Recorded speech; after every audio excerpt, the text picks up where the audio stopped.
Buenas noches, hoy es el 15 de abril del 2016. Mi nombre es Matthew Ogden y nos encontramos en la videoconferencia semanal del viernes por la noche en larushpac.com. Se encuentra en el estudio conmigo Jason Ross, del equipo científico de LaRouche-PAC, que como saben fue uno de los oradores principales en la conferencia del Instituto Schiller en Nueva York el jueves pasado. También se encuentra Jeffrey Steinberg de la Executive Intelligence Review, quien acaba de regresar de varias reuniones de alto nivel que llevó a cabo en un viaje al extranjero. Los tres tuvimos la oportunidad de reunirnos con Lyndon y Helga LaRouche hoy más temprano y hablamos del contenido de la videoconferencia de esta noche. Y vamos a empezar abordando la pregunta institucional de esta semana a la que Jeffrey Steinberg va a responder, pero brevemente quiero poner esta pregunta en un contexto. Y como todos nuestro público de esta noche sabe, a principio de esta semana, este fin de semana, en 60 minutos, el programa semanal de CBS de periodismo de investigación tocó un episodio sobre el tema de las 28 páginas, algo que nuestro público conoce muy bien. 60 minutos entrevistó al ex senador Bob Graham, Porter Goss y miembros de la Comisión sobre el 11 de septiembre y varios otros, y presentaron una historia muy amplia sobre el encubrimiento que ha habido en torno al capítulo final sobre el financiamiento y el apoyo logístico que recibieron los secuestradores del 11 de septiembre en el informe conjunto publicado sobre el 11 de septiembre. El aspecto particular de este informe enfoca la célula de secuestradores que había en San Diego, California, y la conexión de que supuestamente estaban en contacto con gente de muy alto nivel del gobierno saudí y del consulado saudí en California. Obviamente, esto es algo que LaRouche-PAC ha jugado un papel central en subrayar y en enfocar en los últimos años. Hemos colaborado estrechamente con miembros del Congreso, incluyendo el congresista Walter Jones de Carolina del Norte, que presentó la resolución de la Cámara 14, que ahora tiene más de 40 copatrocinadores para desclasificar estas 28 páginas. Una resolución similar se presentó al Senado de los Estados Unidos, copatrocinada por el senador Rand Paul, también la senadora Kirsten Gillibrand de Nueva York. En los últimos días, desde que salió al aire el programa de 60 minutos, han habido acontecimientos muy importantes. La senadora Kirsten Gillibrand publicó una declaración diciendo que las 28 páginas deben desclasificarse antes del próximo viaje de Obama a Arabia Saudita, y esa es una presión muy importante de miembros del Partido Demócrata. También la líder de la minoría del Congreso, Nancy Pelosi, hizo una declaración similar en la que dijo que ella originalmente se oponía a la clasificación de las 28 páginas y ahora reiteraba su apoyo para su publicación. El ex senador Byron Dorgan hizo una declaración similar y también el presidente de la Comisión de Inteligencia del Congreso, Devin Núñez. Todo esto es muy importante. Y quiero enfatizar que muchos de los antecedentes que ha creado este potencial para este nuevo acontecimiento es el trabajo que el Comité de Acción Política de LaRouche ha hecho por años, y es algo en lo que Jeffrey Steinberg ha participado.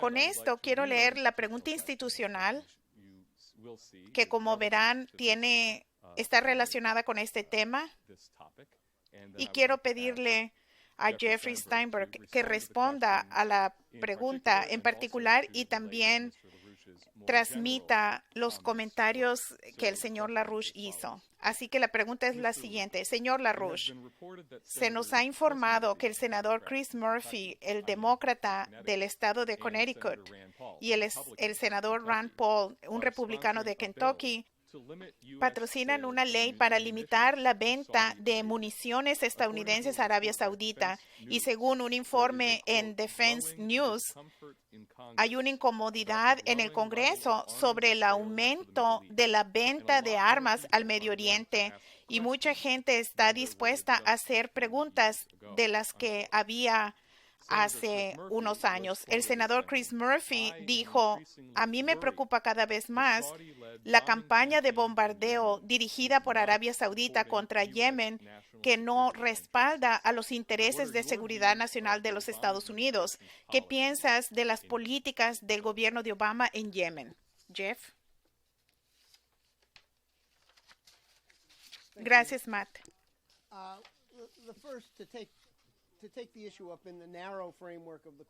Para abordar el asunto desde el marco limitado de la pregunta misma, que en verdad es muy limitada. Por supuesto, los saudíes están llevando a cabo un genocidio en Yemen. Eso es lo que hacen. Es la misma razón que los saudíes fueron un instrumento en el nivel más alto de la familia real saudí en los ataques del 11 de septiembre del 2001 en Washington, D.C. y en Nueva York. Los saudíes son parte del sistema del Imperio Británico y en particular son una parte muy sucia de ese sistema y son parte del mismo aparato que ha dirigido la presidencia de los Estados Unidos en los últimos 15 años. La razón del por qué las 28 páginas es tan importante es porque dos presidencias sucesivas, la de George W. Bush y de Barack Obama, han evitado que el pueblo de los Estados Unidos, incluyendo los familiares de las 3,000 personas que murieron el 11 de septiembre, que no conozcan la verdad. Y la verdad es que los saudíes son parte de este aparato británico fabricado, financiado, que ayudó a los ataques del 11 de septiembre. Y aquí estamos 15 años más tarde y todavía hay una llamada relación especial entre los Estados Unidos y Arabia Saudita. El presidente Obama el próximo martes viajará a Riad para reunirse con el rey saudí y con principales líderes de la monarquía saudita. Va a reunirse con otros jefes de estados de los países de la cooperación del Golfo. Y no es sorprendente que el presidente Obama va a volar de el Riad a Londres, donde va a tomar té con la reina.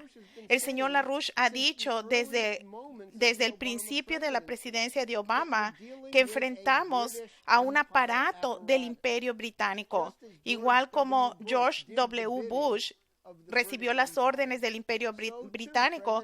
También el presidente Obama ha hecho exactamente lo que los británicos querían que él hiciera. No actúa de manera independiente. Su encubrimiento de la participación saudita en el 11 de septiembre en los últimos 7 años es suficiente para que se le lleve a un juicio político y se le saque de su puesto. Él es prácticamente parte del aparato, junto con el FBI y otros, que han cubierto los crímenes del 11S.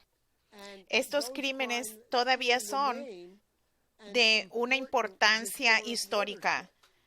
Si se hubieran publicado en el informe original conjunto sobre el 11 de septiembre en el 2003, de que los saudíes fueron responsables del 11S, estaríamos en un mundo diferente, porque la participación saudita hubiese delatado el papel del aparato anglo-saudí. ¿Por qué todos estos grupos yihadistas han disfrutado una protección y también han disfrutado el financiamiento y el apoyo logístico del gobierno británico?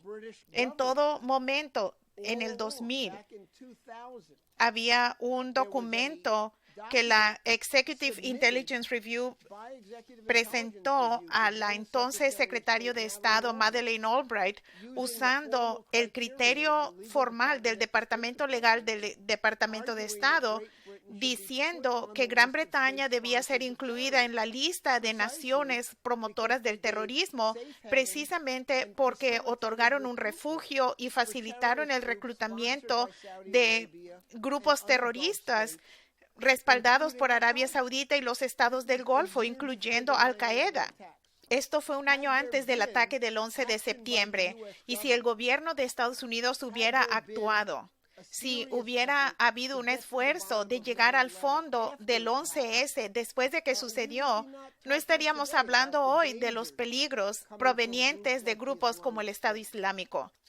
Así que aquí tenemos un imperio que está metido en prácticamente todo tipo de terrorismo y crímenes que hay en el planeta. Así que es importante que el programa 60 Minutos escogió una semana, 10 días antes de que el presidente Obama viajara a Arabia Saudita para sacar al aire la historia que habían preparado por más de un año y que habían terminado hace meses. Hubo personalidades importantes dentro del establecimiento de seguridad nacional, desde el senador Bob Graham, que encabezó el Comité de Inteligencia del Senado por años, a John Lehman, exsecretario de la Marina, a Porter Goss, quien fue presidente de la Comisión Conjunta de Indagación y jefe del Comité de Inteligencia de la Cámara y ex oficial de la CIA y después director de la CIA. Toda esta gente dijo que ha llegado el momento de decir la verdad sobre la participación saudita en el 11 de septiembre y es muy importante, pero algo más sucedió también, que en el mismo periodo de tiempo se publicaron más de 11 millones de páginas de documentos que se llaman los documentos de Panamá, que revelaron el enorme imperio de los refugios fiscales de Gran Bretaña y holandés en el extranjero, donde el dinero de las drogas, la evasión de impuestos, el dinero criminal se administran todo bajo la cobertura de la City de Londres y del Imperio Británico. Así que tenemos una situación singular en este momento donde todos estos pueden ser destruidos. La naturaleza entre las denuncias de lo que Arabia Saudita ha hecho, que han sucedido por muchos meses, ahorita tienen una nueva vitalidad debido a lo que hizo 60 Minutos y también con la publicación de los documentos de Panamá. Todo el aparato sucio del Imperio Británico está expuesto.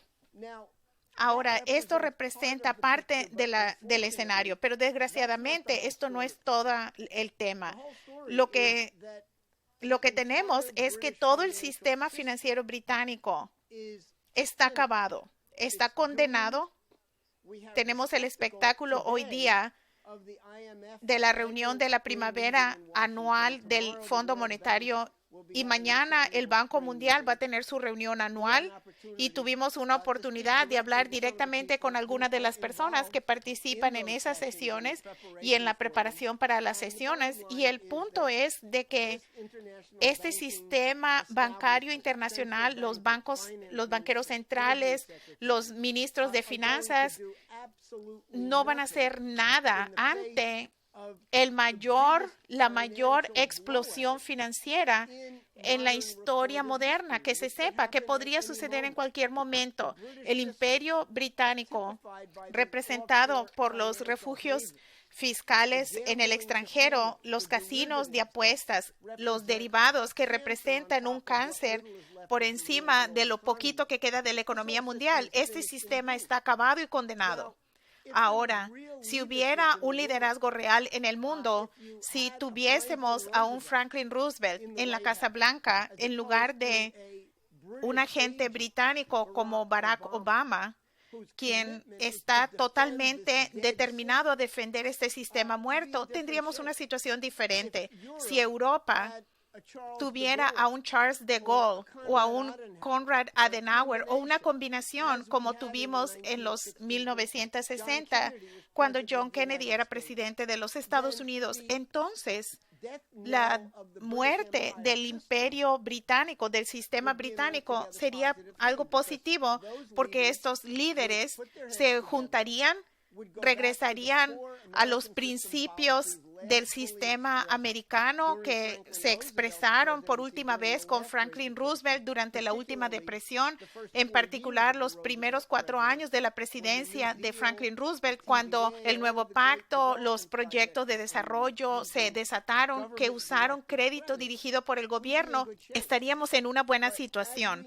Pero como sabemos, hay una escasez de liderazgo en el occidente. No hay prácticamente liderazgo.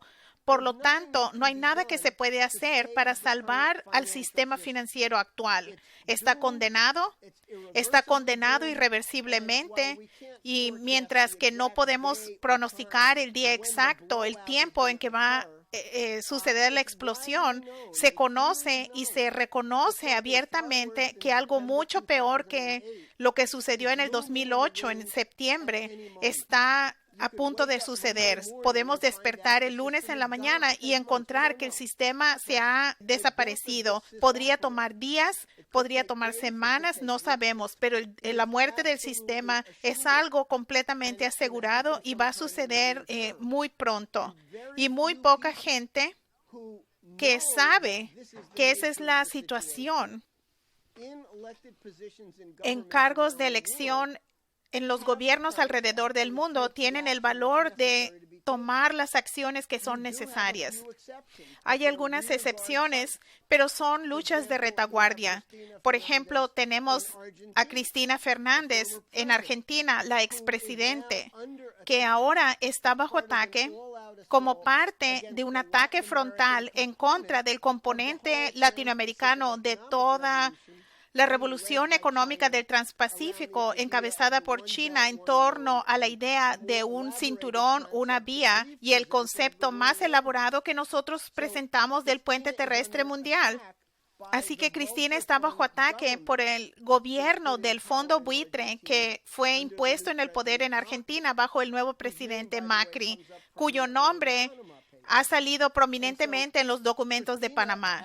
Así que Cristina se presentó ante la corte en los últimos días, pero más que eso, ha movilizado a la población de Argentina.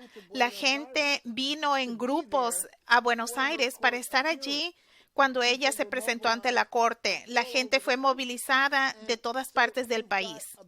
Así que hay un gran revés.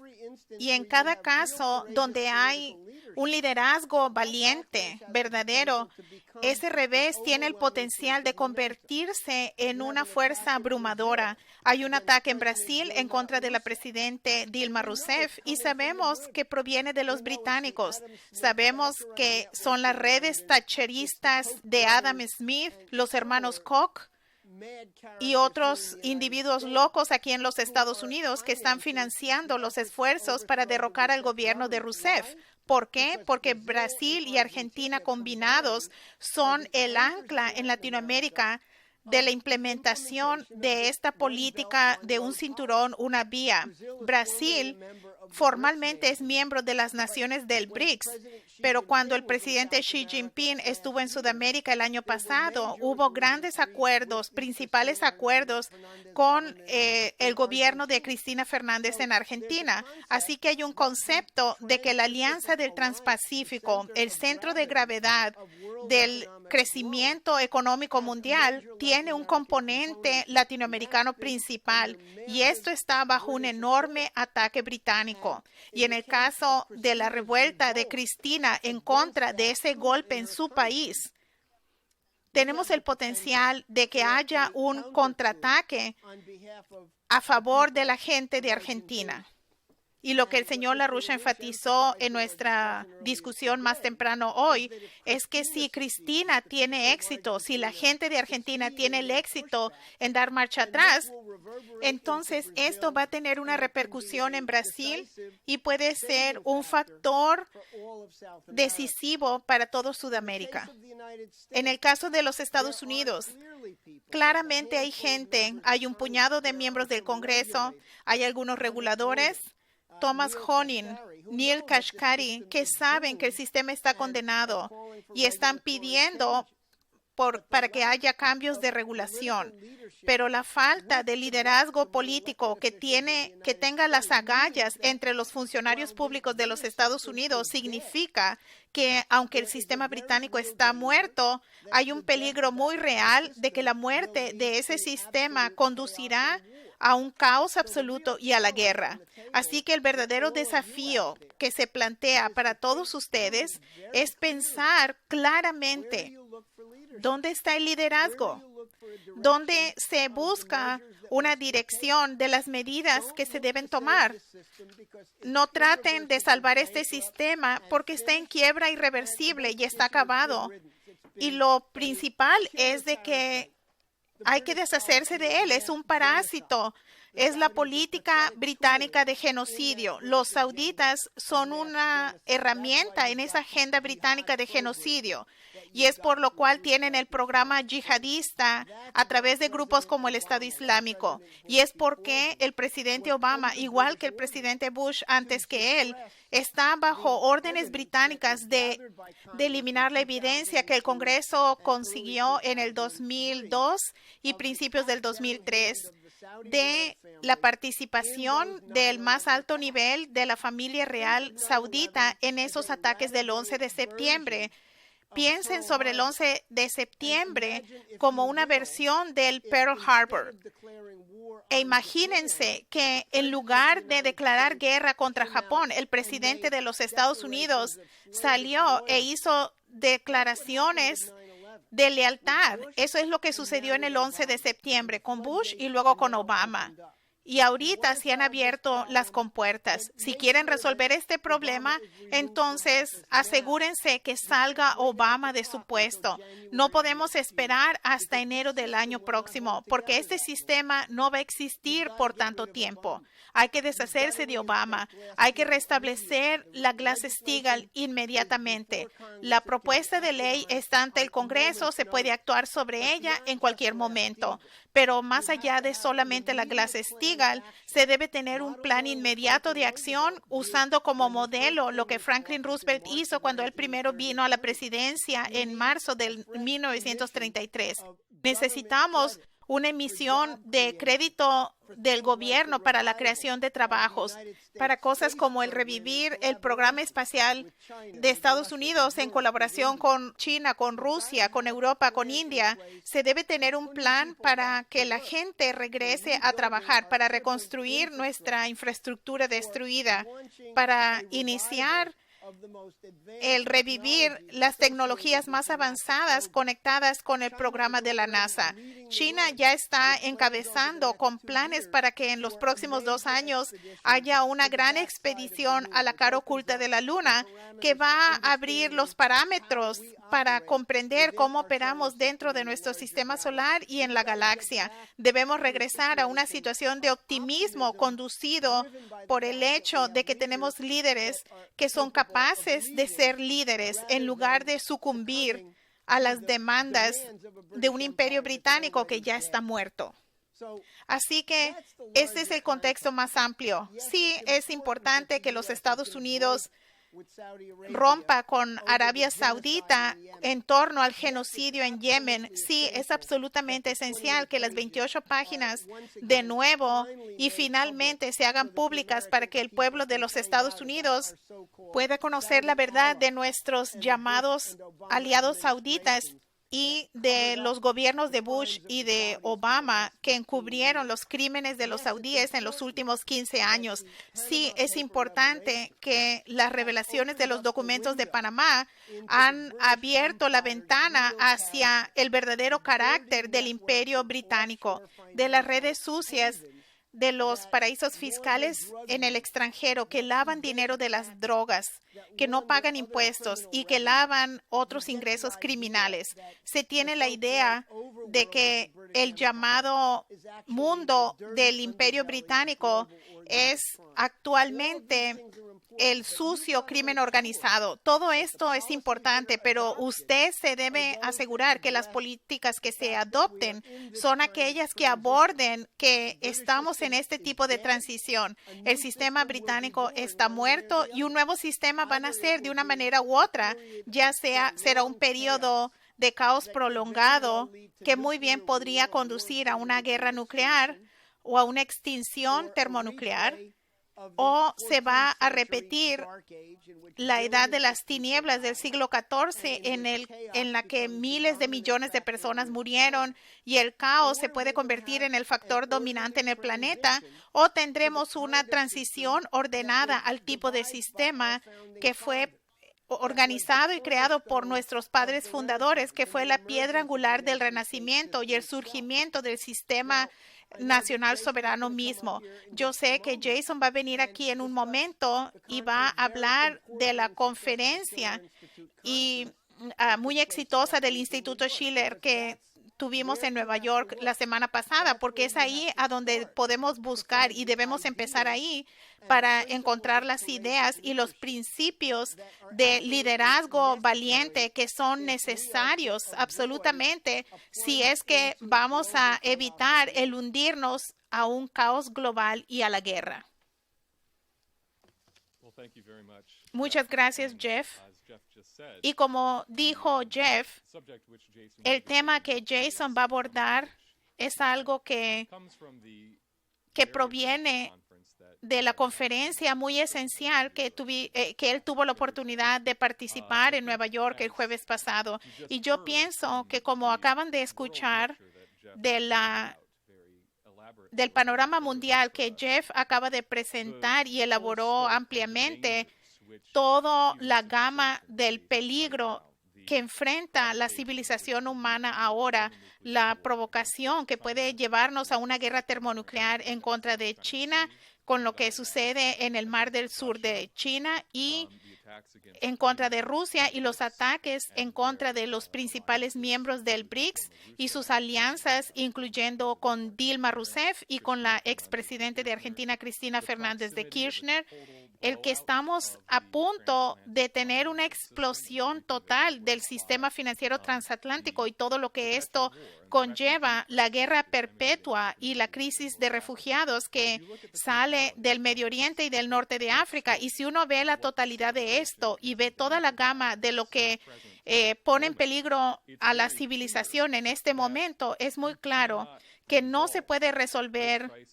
esta crisis de una manera de poco a poco. No hay manera en que se puede superar la existencia actual a la civilización y el caos que conllevaría a través de simplemente intentar resolver cosas a medida que surgen con el manejo de la crisis, con acciones defensivas.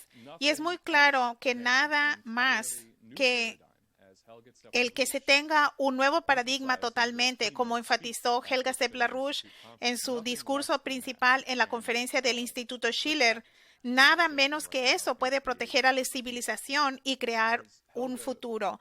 Como Helga fue muy enfática en nuestra conversación esta mañana, es a través de una visión coherente de lo que este nuevo paradigma sería, y este nuevo paradigma de relaciones internacionales entre las naciones y lo que es la misión de esto. Y solamente en este contexto podemos superar estas crisis a medida que se nos presentan y resolverlas de una manera coherente.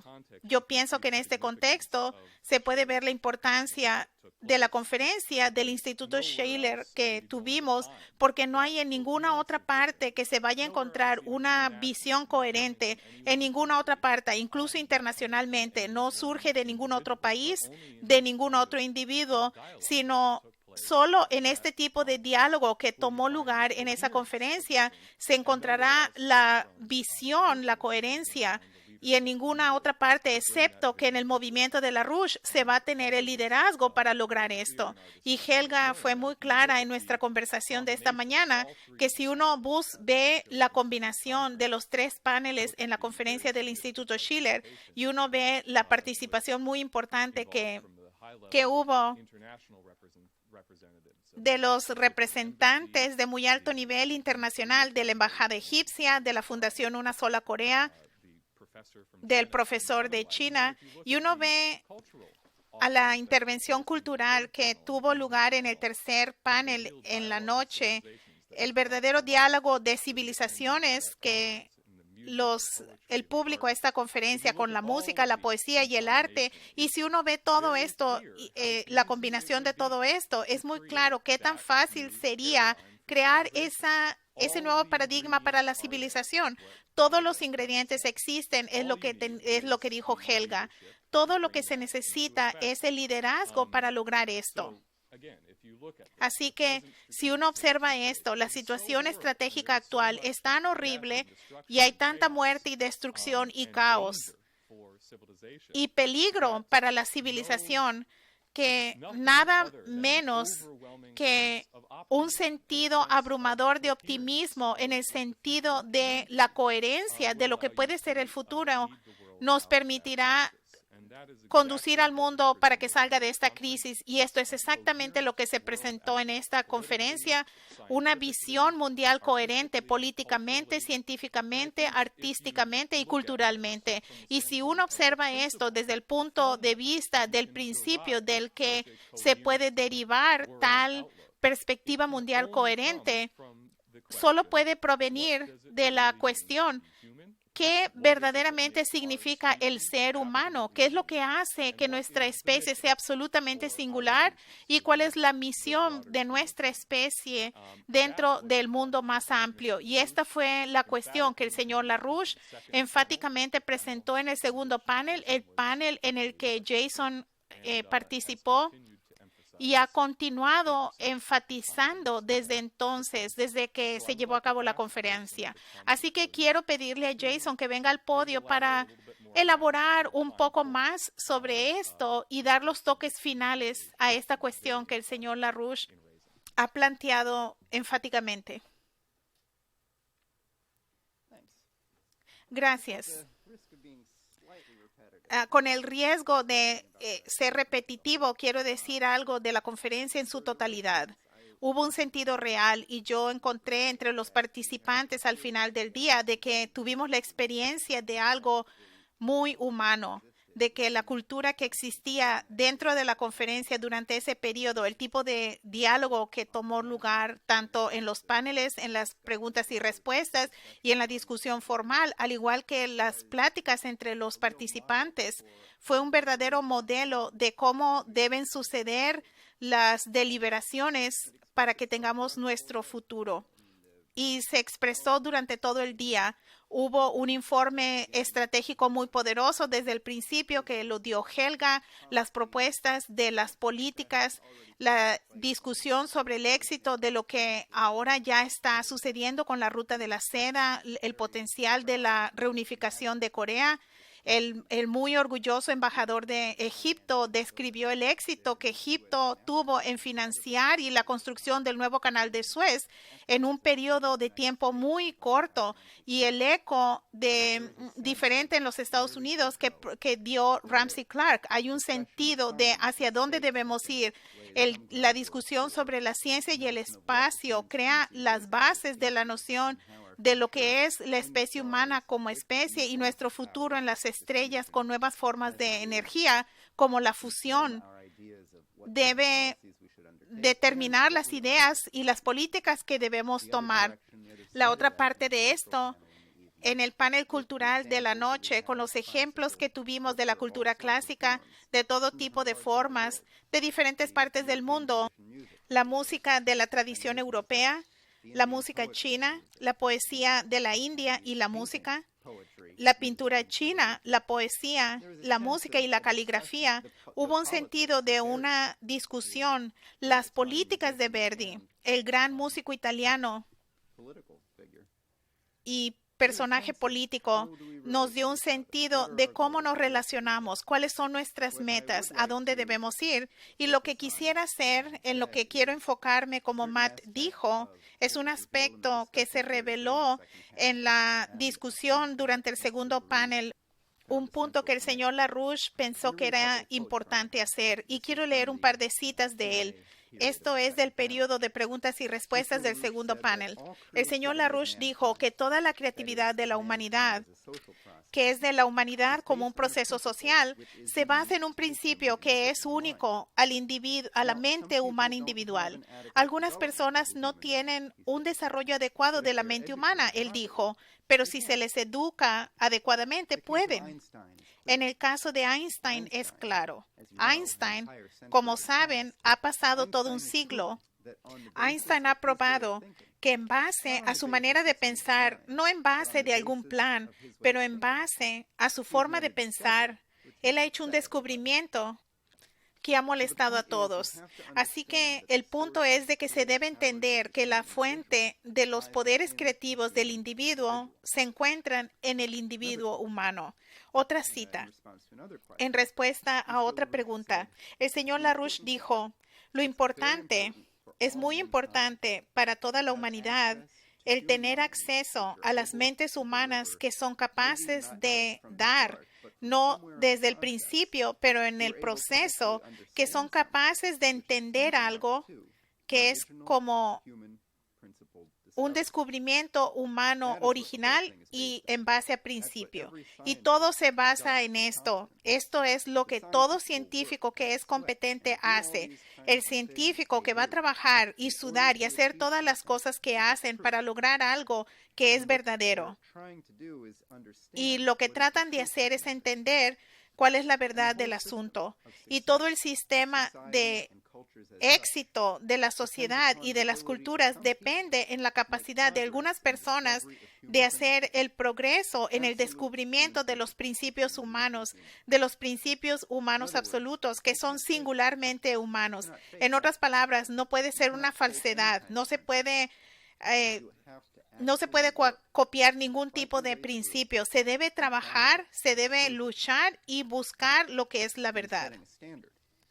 Él está creando una norma. ¿Cuál es la norma del pensamiento humano? ¿Cómo llegamos a las conclusiones? Y quiero leer un reflejo de lo que Keisha Rogers dijo, algo que ella presentó durante el diálogo. Ella dijo, pienso que lo que es importante pensar en este diálogo que tenemos en este momento es que no enfrentamos un debate político práctico, no es sobre votos a favor o en contra u opiniones o si alguien está en contra o a favor de una visión política. Hay que entender que esta conferencia y este panel es muy importante. Hay asuntos de gran desacuerdo porque el señor LaRouche ha presentado algo más fundamental. Ese es un debate humano y yo pienso sobre el hecho de que si tomamos el caso de Kraft Erica, como mencionó antes, él tuvo un concepto muy profundo de la idea de un sistema mundial cerrado en contra de un sistema mundial abierto. Y todavía se debate en un sistema mundial cerrado que no puede lograr este tipo de metas creativas y logros que son necesarios para que la humanidad avance en su potencial creativo verdadero. Y eso es a lo que debemos llegar. Y si no piensas que las preguntas se han respondido, es porque todavía están atascados en ese sistema cerrado y hay que salir de él. Con respecto al pragmatismo, y esto es algo que Matt dijo, que LaRouche fue muy enfático desde la conferencia, cuando la gente piensa sobre lo que podemos lograr prácticamente o qué tipo de declaraciones podemos hacer para que la gente que piensa de la manera actual van a responder. La gente, si se trata a la gente como computadora, si se les da la forma positiva para que respondan, esto ignora la naturaleza humana de la cultura de la comunicación. Las mentes de la gente cambian, la gente puede hacer descubrimientos y de una manera muy real el antídoto al tipo de pragmatismo, al pesimismo, a la practicalidad que existe se encuentra en desarrollar una comprensión de lo que verdaderamente es ser un humano. Como parte del proceso Manhattan, tenemos una manera muy exitosa de hacer esto a través del trabajo coral, a través de que espero que ustedes hayan vivido, espero que hayan podido ver la presentación del Mesías de Handel hace unas semanas en Brooklyn, el tipo de cualidad de verdad que proviene de un encuentro con un concepto musical serio, una composición seria. Cuando se participa en crear esta idea y expresarla con otros individuos a través del proceso coral, esto nos da el acceso a un sentido de humanidad muy profundo. En el lado científico, el señor LaRouche se refiere frecuentemente a Einstein, cuyo trabajo derrocó lo que parecía ser las nociones del sentido común sobre el espacio, sobre el tiempo, sobre la luz, sobre la gravedad. Así que tenemos una gran riqueza en nuestra historia humana compartida. Tenemos una gran riqueza entre los científicos que crearon la especie humana moderna. Tenemos mucho a lo que debemos remontar en términos del desarrollo de la especie humana, desde la primera especie que usó las formas más básicas del fuego para crear el primer combustible, el carbón, para crear metales, a la capacidad de usar el fuego para crear el movimiento y todo el potencial que esto desató en términos de la maquinaria, la automatización del trabajo, una gran transformación en los niveles de vida que esto hizo posible, y por el todavía potencial del fuego nuclear, que todavía no se entiende totalmente, ciertamente no se ha realizado totalmente y es atacado por el Zeus de la era moderna. Así que el potencial que existe en la especie humana cuando se ve en una escala tan amplia y cuando se ve desde dentro del tipo de las mentes que hicieron estos acontecimientos posibles, no hay un espacio para ser pesimistas. Es algo que revela a través de practicar la ciencia que la naturaleza misma, el universo, toda la creación, tienen algo en común con esa mente humana individual que cada uno de nosotros tenemos, de tal manera que nuestra capacidad de desarrollar conceptos para entender ese mundo nos da mayor poder sobre él, al que la naturaleza, el universo, responde de una manera muy positiva a través de un poder físico mejorado, a través de la capacidad de hacer más bien y a través de los nuevos desafíos y oportunidades que da como el siguiente conjunto de desafíos. Con este tipo de concepción de la especie humana, no hay un espacio para ser pesimista, no hay un espacio para ser prácticos. Y si eso se entendiera de manera mundial, simplemente no habría un imperio en el mundo. Y eso es algo que debemos lograr. Muchas gracias, Jason. Yo les pediría, si no han visto la presentación de Jason de la conferencia, por favor, véanla. Como saben, Jason participó en escribir un informe especial que escribimos hace unos cuantos años que se llamó Prometeo y el principio del fuego. La química física es uno de los temas que Jason abordó, y si no han visto la conferencia en su totalidad, por favor háganlo, incluyendo el tercer panel, que fue un verdadero obsequio al final de la conferencia.